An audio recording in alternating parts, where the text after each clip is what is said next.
పాత్రికేయ మిత్రులకి, మీడియా వారికి, ఇక్కడికి వచ్చిన గెస్టులకి, అలాగే వేదిక మీద ఉన్న అందరికీ నమస్కారం.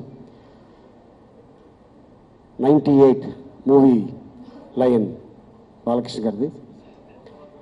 ఈ చిత్రంలో మీ అందరికీ తెలుసు, అద్భుతమైన డైలాగ్స్ చెప్పాలన్నా, ఆడియన్స్ని కేరింతలు కొట్టించాలన్నా అది బాలకృష్ణ గారికి చెల్లుతుంది.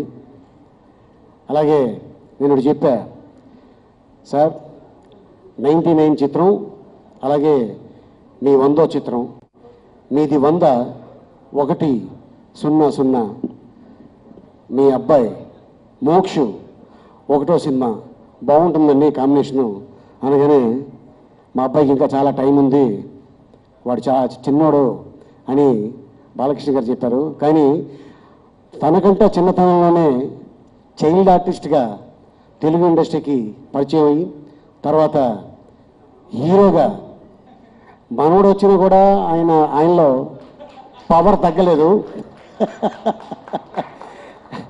కానీ మిమ్మల్ని చూస్తే భయం వేస్తుంది కొంతమందికి, అలాగే చంద్రబాబు గారిని చూస్తే రాజకీయాల్లో కొంతమందికి భయం వేస్తుంది. కానీ మీ ఇద్దరికి భయపుట్టించే ఒక క్యాండిడేట్ పుట్టాడు, అదే మీ ఇద్దరు మనోడు అని చెప్పాను. అలాగే మరి తను మరి రాజకీయాల్లో తీసుకెళ్తారో లేకపోతే మరి నటుడిని చేస్తారో, ఎవరిని ఎలా రాసి పెట్టిందో తెలియదు. నేను అదే అడిగా, లేదు మా నాన్నగారు పుట్టారు, వాడు నటుడే అవుతారు అని చెప్పారు. సో నాన్నగారు లేని లోటు తీరిపోయింది బాలకృష్ణ గారికి. అలాగే లయన్, మరి ఈ సినిమా గురించి డైరెక్టర్ మా సత్యదేవ్ గారు, తను ఫస్ట్ సక్సెస్లోనే మంచి అంటే ఎలా చూపించాలి, ఏం చేయాలి, తను అనుకున్న కథ తీయటం జరిగింది. దాదాపు ఇది ఎంతోమందికి కథ చెప్పిన తర్వాత, అంటే ఎవరికి ఎలా రాసి పెట్టి ఉంటుంది అనేది తెలియదు కాబట్టి ఇండస్ట్రీలో, అది బాలకృష్ణ గారు దగ్గరికి వెళ్ళటం, ఆ కథ చేయటం, తర్వాత కొత్త నిర్మాత, కొత్త దర్శకుడు అని కాకుండా చిత్రలేఖ గారు రండి, వెల్కమ్ టు లయన్. చూడండి, మీకు ఎవరు ఇష్టమైతే వాళ్ళ పక్కన కూర్చోండి. అలాగే మరి కొత్త నిర్మాత, కొత్త దర్శకుడు అని కాకుండా ఆయన అవకాశం ఇవ్వటం, ఎందుకంటే లెజెండ్ లాంటి సూపర్ డూపర్ హిట్ ఇచ్చి చిత్రం ఎంతోమంది డైరెక్టర్స్ తోటి, అంటే పెద్ద డైరెక్టర్లతో చేయాలి అని కాకుండా కొత్త వాళ్ళకి అవకాశం ఇవ్వాలని ఆయన అనుకోవటం, ఆ అవకాశం ఇవ్వటం.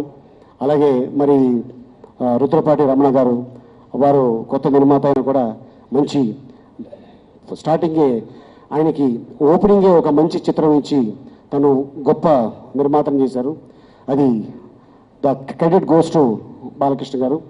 అలాగే మరి ఈ సినిమాలో ఇక గౌతమ్ రాజ్ గారు, కెమెరామెన్ ప్రసాద్ గారు, వేదిక మీద ఉన్న నటీనటులు ఎంతోమంది దీంట్లో చేస్తున్నారు.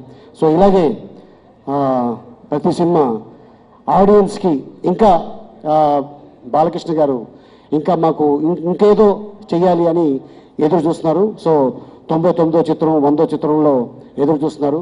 సో తప్పకుండా మీ నమ్మకాన్ని ఒమ్ము చేయకుండా బాలకృష్ణ గారు మళ్ళీ ఒక త్వరలోనే సూపర్ డూపర్ చిత్రం ఇస్తారు.